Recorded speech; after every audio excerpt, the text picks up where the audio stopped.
Demon Seed. Broadcast, you must be mistaken. It's now, it's here. Come on down here and help with this. Demon Seed. Paranormal existence. You mean to say you came here purposely? The first move in the great conspiracy had been made.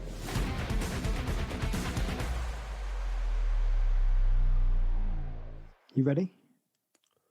Yeah, I'm ready, John. Okay. I'm like a coiled spring. I mean, I'm more sort of like a strawberry bootlace. You don't want me of a slinky on Boxing Day when it's been overstretched, it's been knotted, yeah, and it just doesn't go down the stairs anymore, and it's fucking useless, and then you just chuck it in the bin. Flopping around like a sort of, just a useless floppy mess that serves no real purpose. An empty bag of skin, with some veins. Some of this literally pointless. Yeah. Well, I don't know. I mean, if you needed a balloon, that's handy. You could pick me up and blow air into me. But which mouth would you use, Mike? The bottom or the top? Would blow into you? Yeah, because you. Oh, all right. Just very quickly before we begin. I mean, I'd rather not blow into you. But if I was going to blow into you, I'd rather blow into your mouth than your anus. Certainly. Yeah. So how? Hands down. Let's just say you're trapped on a desert island. You're with me, just a flap of skin with some veins in. You need a balloon so that you can have a buoyant aid to get you to the mainland. Okay. You need to inflate me. That's obviously key. You've said you use the mouth. How would you keep the bottom plugged up? I'd probably. Well, I mean, the sphincter's quite. It's quite tight. Yeah. But if I was a desert island, I'd probably try and find a piece of bamboo. Yeah. I would use that so it doesn't actually touch your mouth. I put that in your mouth and use that as a valve. Yeah. And then I would get some, preferably some driftwood or something, and just cover it in a tree sap or something gelatinous. Right. And I would hammer that into your arsehole as deep as I could to try. Bang, bang, bang! Right here. Yeah. And then just blow you up using the bamboo. Yeah. And then when I'd finished, I just put my thumb in the bamboo and straddle your torso, your belly. Yeah. And I'd use you as a boat. And then every time you were starting to deflate a bit, because that will happen. Oh, naturally. I'll take the thumb out and blow a bit more in and put my thumb back in again. Do you know what I would love that, because that would be a right boys' own adventure. Just you and me. You'd love that, would you? I'd love that. Free and easy on the highway of life. I mean, the downside of it is you almost certainly would have died by this point. Oh, yeah, but I tell you what, I'd be... But what a way to go. Your life wouldn't have been... Unlike your actual life, your death wouldn't have been pointless, because you'd have been saving my life. Free and easy on the highway of life. And then afterwards, to really mark it, you would turn my skin into a pair of trousers that you could wear out to the pub and stuff. Everyone's happy then, aren't they? And you live on. Yes. And my face is across... I go round to your mum and dad's on Christmas Day for dinner. Wearing me. And they say, you're wearing the John trousers. I said, of course I am. Yeah. And then your mum and dad just give my little thighs a tap and say, fair play. Not a bad lad. He wasn't just a bad didn't lad. Know how to behave. Just didn't know how to behave. He was a bit naughty, and he hung out with some naughty boys when he was younger, and he dabbled with drugs, and he got into rap music and all that sort of stuff. But he wasn't a bad old lad. Not a bad lad, just doesn't know how to behave. The words of Mr. Pugh, my chemistry teacher. Great one for you here, actually. I mean, we will start. To be fair to him, old Pugh, wasn't he? You lovely man, Mr. Pugh. Interesting fact of the name Pugh. It's Welsh. Comes from Ap Hugh, which means son of Hugh. And he was. So a lot of times you see a surname beginning with P. Oftentimes they'll be of Welsh extraction. So if you're in North America and you know someone called Pritchard, or Pugh, or Probert, or Priest, or Price, they'll all be Welsh names. Ap Rhys, Ap Rice, Ap Robert. It's obviously Cornwall shares a very similar ancient language with the Welsh. The Cornish have a very very similar words. Cornish is almost identical to Welsh, correct? Yeah, and the name Pendennis. Do you know what that means? That would mean Pen is in head, and Dennis either means Dennis, or is it? You're going to tell me that it means penis, which it doesn't. You'd be wrong if you said that. Okay. What do you think it means? Dennis the Menace's penis, the well-known cartoon character from the Beano comic. Okay. Was invented in Cornwall in 17. If you said pen peed in, then that would mean dickhead or penis head. Yeah. But I didn't say that. I said Dennis. No, but say if you did say that. I these are great times. Now, Mike, last time we spoke, we were free and easy, two young lads in an open-top car cruising down the beach, listening to some great tunes. And now somehow I'm sailing on you across the ocean. What a great adventure this is. We really are going for it today. And I'm sailing across the sea to be with my Uncle Sam. And remember that? Was it Madness? I don't remember. I'm sailing across the sea to be with my Uncle Sam. This is what has never failed to amuse me and amaze me about you. Is that I've been to your house. I've seen your gold record. Yes. You had a recording career, the envy of most people.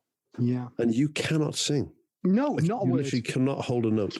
Ask me to sing anything that I will know the words to. Sing I Do Anything from Oliver.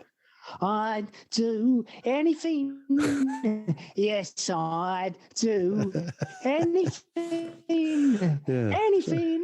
Anything for you. I'd be great on the stage. You know, the best. Got a broom. Oh, you dirty old man. You really are disgusting. I've worked out the problem with John's Chromebook now is that whenever he sings or gets agitated, it can't handle the increased bandwidth and it cuts out. Hello? He'll be back. There he is. He's back. He is back. I was just saying to the listeners when you dropped out again that when you get animated and excited, your Chromebook can't handle it, and that is when you drop out. So you launched into your, I call it your General Cockney 1. You do several accents. There's General Cockney 1 you went into there, and it just couldn't hack it. It just dropped out. Hey, Arthur, keep it down. Don't get too excited. You know what'll happen? Your computer will break, and you know what happens then, don't you? It doesn't work, does it, Arthur? So, for the listeners who've never watched Steptoe and Son from the early 1970s, and who wouldn't have seen it? Either who are younger than 45, or who live in North America, for instance, or any other part of the world that isn't the UK. Yeah. John was doing a very passable impression of Wilfred Bramble. Oh, Harold, leave it out, Harold. I had to do it, Harold. They was looking at me through the window, Harold. You disgusting old man. Try to look at those people in that manner. And Harry H. Corbett. I mean, fair play to you. I mean, you'll have to take my word for this, dear listeners. They're very good impressions John's done there of two people you've never heard of. You've never heard of me before. You disgust me. Absolutely disgust me. You horrible, horrible, dirty old man. Which I find very amusing. It's like having my own little court jester sometimes. Because they are bang on impressions. But the fact that no one knows they're bang on, I find amusing. Here, Harold, I've got a story for you. It's horrible. It's right scary, Harold. It's all about brain cells in a dish, Harold. Oh, you disgusting, dirty pervert. How dare you tell me a story like that? Absolutely wonderful. Yeah, it is. I mean, fair play to you, mate. You may be an absolute prick, but they are good impressions of. Oh, thank you, Mike. Thank you. No problem. No problem. Thank you. Absolute pleasure. Who else would offer you their skin and allow you to swim the channel to safety and then wear that skin as a pair of trousers, Mike? Who? Tell me. Well, it's just you, mate, to be fair. Exactly. You know, I'm a great guy. Not a bad lad, just doesn't know how to behave. Yeah, I would get that. Do you know what? I'd have that branded onto the arse cheeks of my John jeans I've made out of your skin. Do you know what would be even better? What? Branded onto the arse cheeks, but then branded onto your own arse cheeks. So when you take them off, it's still there. What do you think of that? What? My arse says, not a bad lad, just doesn't know how to behave. Yeah. Yes. Actually, it's not a bad tattoo. This is the best. You only see porn films. I've never seen one, but some people get tattoos of a lewd nature. Yeah. I love anal, pussy magnet, etc., right? Yeah. Bums and willies rule. Yeah, bums and willies rule, okay. Yeah, that sort of thing. Big jokes, yes please, all that sort of stuff, right? Yeah. I drink the milk from boobs. What do you do? Yeah. Check out my cheese, and there's just a big arrow pointing down to it. Yes. I've got a phallus just written across their neck. What do you reckon on this vagina? Yeah. Just above the pubic hair there. Yeah. My bum loves dicks. All the classics. You know, all the stuff that you know. Yeah. I reckon. I'd love to do an adult film. You're totally disgusting. I'd love to do an adult film where I'm in flagrante with a young lady on top of her in the old school missionary position. Yeah. And then you zoom in on my arse cheeks, and it just says, he's not a bad lad. He just doesn't know how to behave.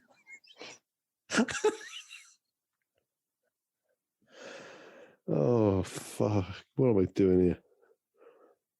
Anyway, John's gone off again. He got too excited again. Between 8 and 10 seconds normally. Yeah. No, he's back. I'm back. He's Sorry, back. I got over animated. And Yeah, I was just explaining to the listeners that's probably what happened. I mean, they're not paying for it, so. Oh, fuck, it was free, isn't it? Oh, shit flinging monkeys. That's what they're going to get. Just me in a cage. No more than they deserve, to be honest. Exactly. That's what it's all about. Yeah. But anyway, we're here not just to entertain and give people these wonderful insights into our world. We're also here to give people an insight into the gang, cause the boys are here, the boys to entertain you.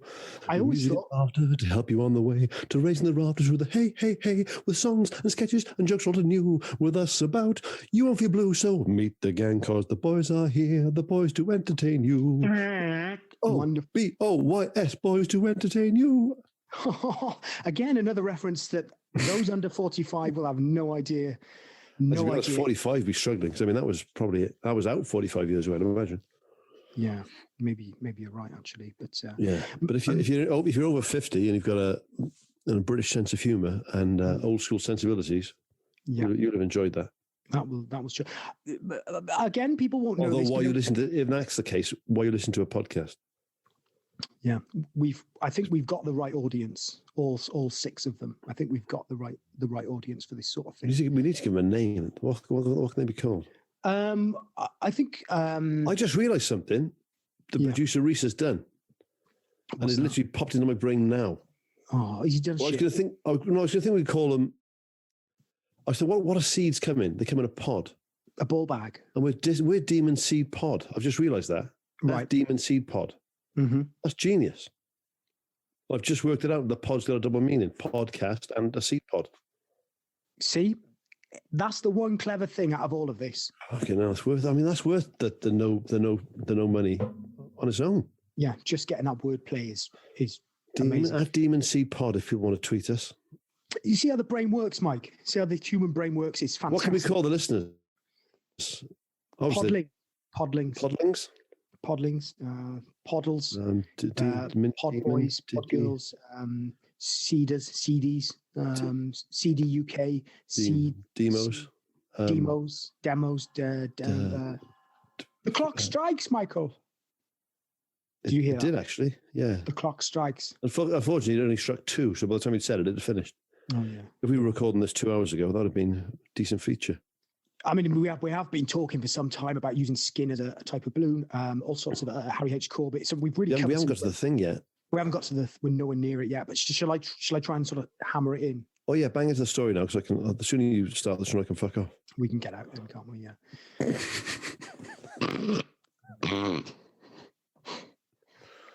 Yeah. Brain cells in a dish, fly fighter plane. What do you think of that already, Mike? Brain cells in a dish, fly. I'm immediately disappointed. Go on. An array of rat brain cells has successfully flown a virtual F-22 fighter jet. No, they haven't. The cells could one day become a more sophisticated replacement for the computers that control uncrewed aerial vehicles, or in the nearer future, form a test bed for drugs against brain diseases such as epilepsy. Mike, they're going to invent an aeroplane you can fly into someone's head and cure them of epilepsy. What do you feel about that? I don't think it says that. It's not some sort of weird inner space.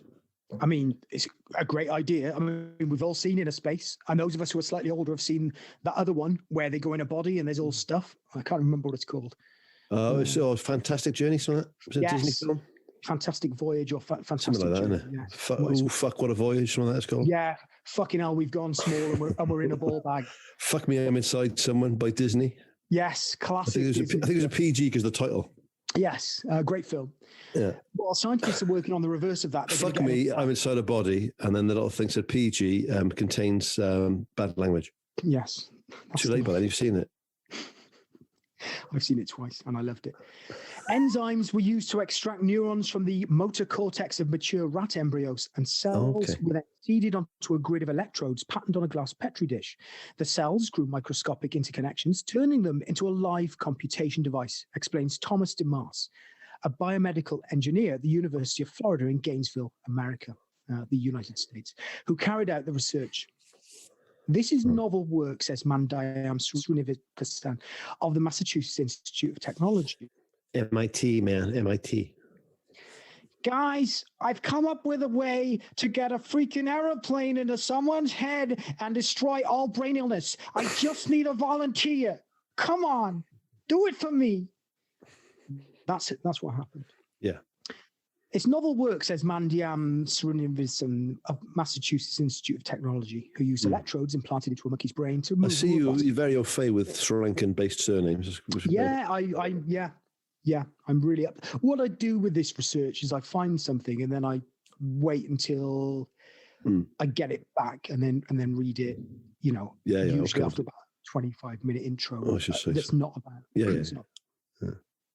Anyway, Mandayam Srinivasan says that in the future, living systems could be combined with traditional computers to solve problems more efficiently. There are certainly things that biological systems can accomplish that we haven't been able to do with electronics.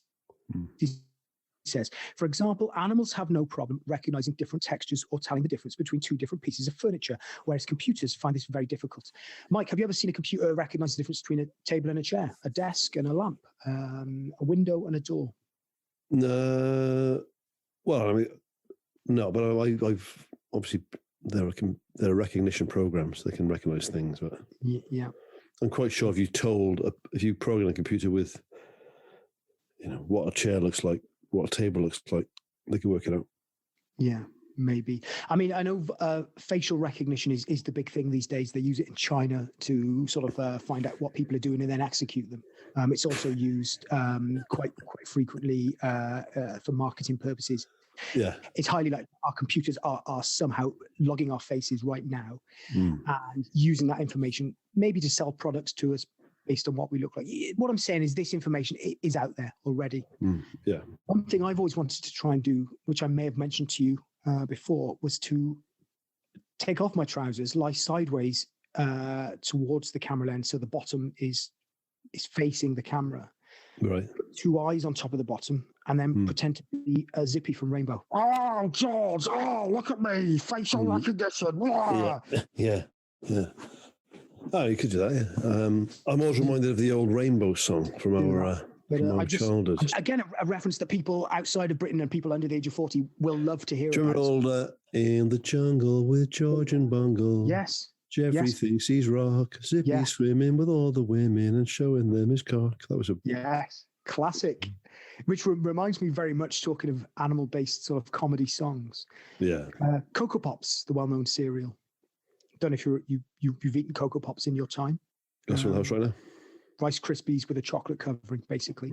Yeah. My name's Coco. I'm a monkey like you. I live in the jungle, not in the zoo. I keep my condoms in a little pink box, but I'd rather have a shag with Samantha Fox. Don't know if you remember that one. I don't know, but I rue the day that I missed that one because I know we're talking about brain cells being used to fly a fighter plane, but also, of course, Christ Superstar. We had joy, we had fun, we had Raquel Welch's bum, but the things we like best were the boobies on her chest. Was another big one, Elijah Junior. Now that is good. That is good. We had joy, we had fun, we had Raquel Welch's bum, but the things we like best were the boobies on her chest. What about this? Mummy, mummy, mummy, there's something in my nappy. I can't sit down. It's big and brown. If I do, I'll squash it, and you'll have to wash it. And that's no joke. Yeah, the washer's broke. Lovely. Beautiful. Classic.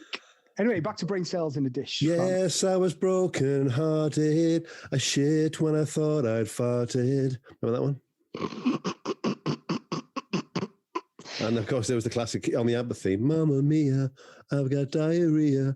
Oh no, here it comes again. Then it goes into, yes, I was broken-hearted. I shit when I thought I'd farted. It's a beautiful song. Brilliant. And again, ABBA's, they're a big name, so a lot of people... I used to rock my kids to sleep with that one. Singing about shitting yourself or the original lyrics? Well, just the people in ABBA shitting themselves. Well, it doesn't. With very small children, obviously, you could sing anything, and they don't understand. Well, because you don't want them to feel dirty that they're doing that. No, natural when you grow up. That's true. Actually, before you get toilet trained, you will shit your pants. That's what happens. We've all dirtied ourselves. I did it on a tour bus in Germany once. Imagine that on a motorway. And that was one of the worst days of my life. Then I had to go into a hotel room. It doesn't sound brilliant, yeah. It wasn't good. I lay in a hotel room whilst the Crazy Frog theme, which was massive at the time, played on a continuous loop. And I lay in a hotel bed, dirtying myself for 12 hours, drinking only tonic water, and then had to go and do a gig. What were you eating? It was a bug that was passing around the bus. Do all the lads, all the GLC boys shit themselves as well? We all dirtied ourselves at some point on that tour. Germany will never have it'll never be the same for me. Whenever I go back, I always think about how I lost control on the side of a snowy motorway. The driver had to pull over to let himself go. And just as he did, rock and roll life stories by John Rutledge. Oh, it's fantastic. The driver. I can imagine you doing this with Bob Harris. Yes, Bob's got a podcast. It's called a Bobcast. I think he's Is it again? Maybe get on there and talk about shitting your pants on a snowy motorway, or an autobahn, I should say, in Germany. Why not? Anyway, back to the brains. Created in 2002, the Hybrot, or hybrid robot. A cup-sized robot controlled by an array of rat neurons grafted to silicon electrodes. The robot moves around in response to infrared signals that it converts into movement using a combination of its sensors and its living brain. Until now, no one had written algorithms that harnessed neuronal responses to fly a plane. The ultimate aim is to put arrays of neurons into unmanned planes or other dangerous situations where only living brain cells can be relied upon to make the right decisions. Now, I've just got to say here, Mike, if you were in your house now, your home. I am. Which is amazing because this is going to work, obviously. Let's say you had a jam jar and a few brain cells, and you had the chemicals that allow brain cells to meld together on some electrodes. You've essentially created a brain.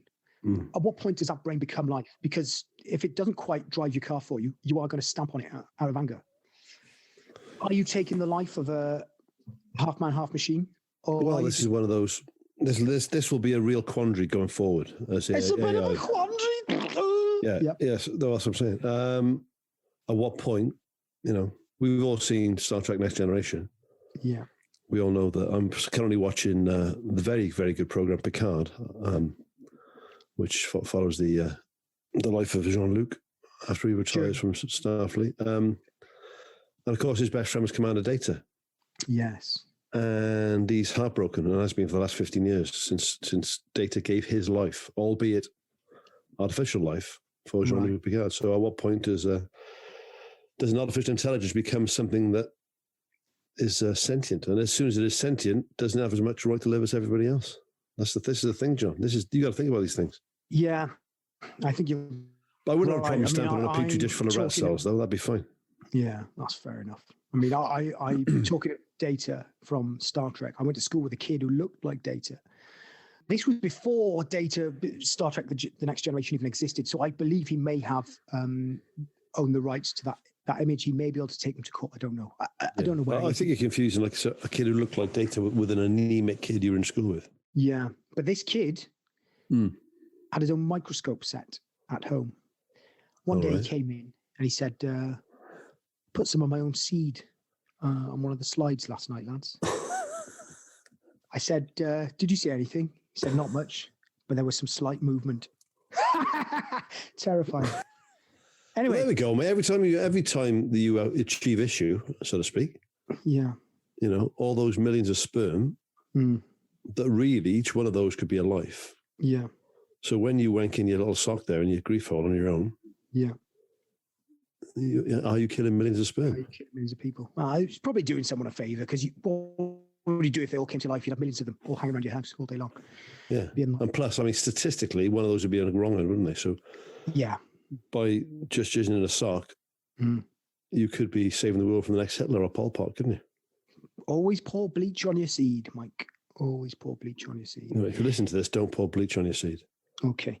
But until now, no one had written algorithms that harness neuronal responses to fly a plane. The ultimate aim is to put arrays of neurons into unmanned planes or other dangerous situations where only living brain cells can be relied upon to make the right decisions. De Marseille's array of 25,000 interconnected neurons were able to convert signals that indicated whether the simulated plane is experiencing stable conditions or hurricanes into a measurement of whether the plane is flying straight or tilted and then correct the flight path by transmitting signals to the airplane's controls. But a brain in a dish that can fly a real plane is a long way off, you'll all be happy to hear.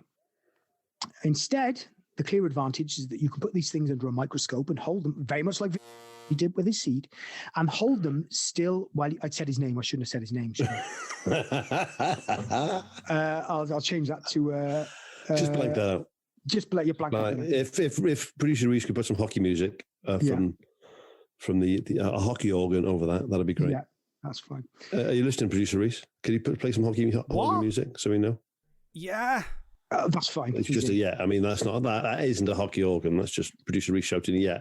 I've just got to say, the way he said yes sounded very much like, "Don't come in, I'm asleep." And I think he's on the toilet. Yeah, he's doing something to himself, isn't he? I think he's apparently. I mean, I was speaking to him before you came online today, and he does a thing called the cleansing, where once a month he gets a sort of a series of pipe cleaners, dips them in bathroom solvent, puts them up himself, and spins them around on an electric drill. Apparently, it does him the world of good.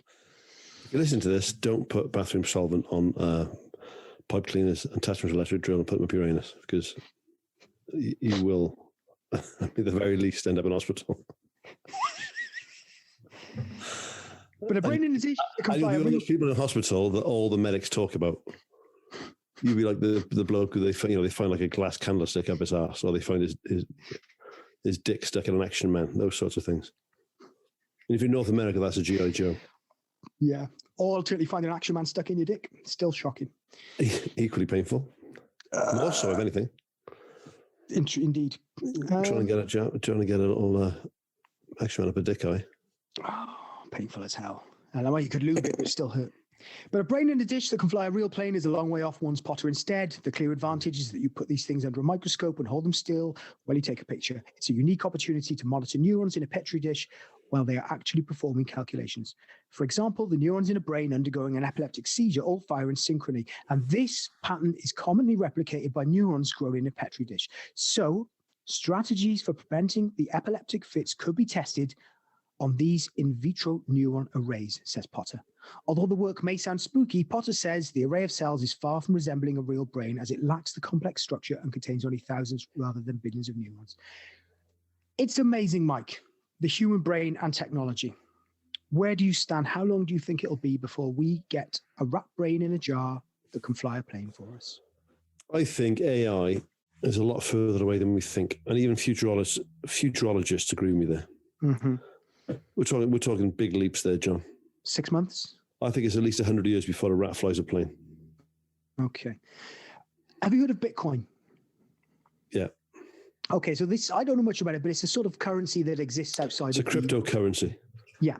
And again, I don't know what that means, but I see. No, I don't know either. When I'm in groups of people, I say it. I wish I bought them ages ago, though, because they seem to be worth quite a bit of cash now. I don't even know how you buy them.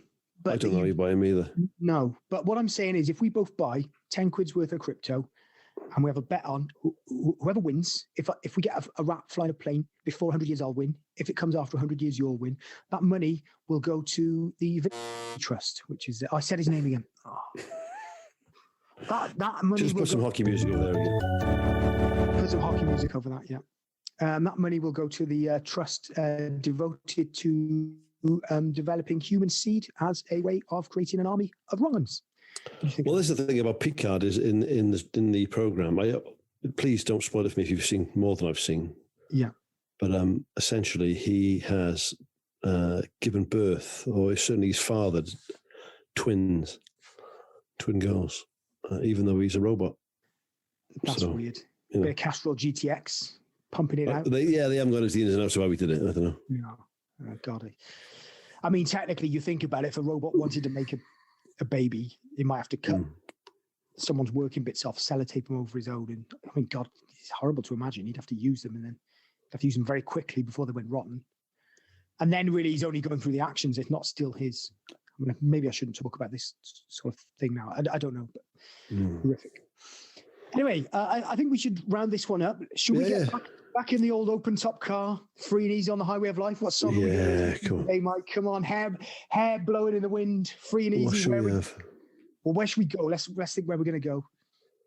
You choose a destination. I'll put a tape in the tape deck. Okay, Deansgate in Manchester. You put a tape in the tape deck, Mike.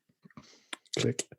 Didn't we almost have it all? Come on, turn that Love engine was on. all we had worth giving. The ride with you was worth the fall, my friend. Something to them, something. Brilliant. Yeah. I think that's a great way to end. Yeah, it's good end of that. Great stuff. Goodbye. Do we tell them about the name of the podcast and all that? Oh, well, they listen to it. They know the name. Yeah. Demon Seed Pod. They can tweet us, all that. Yeah, they can do. That's, okay. Pretty cool. Oh, God. It's happened again. I've been sick of my t-shirt, Mike. Goodbye, John. Help me. I think that's good. Is that over? Nurse. Cut. The Demon Seed. Walcott, you must be mistaken. Come on down here and help with this. Demons. Paranormal existence. You mean to say you came here purposely? The first move in the great conspiracy had been made.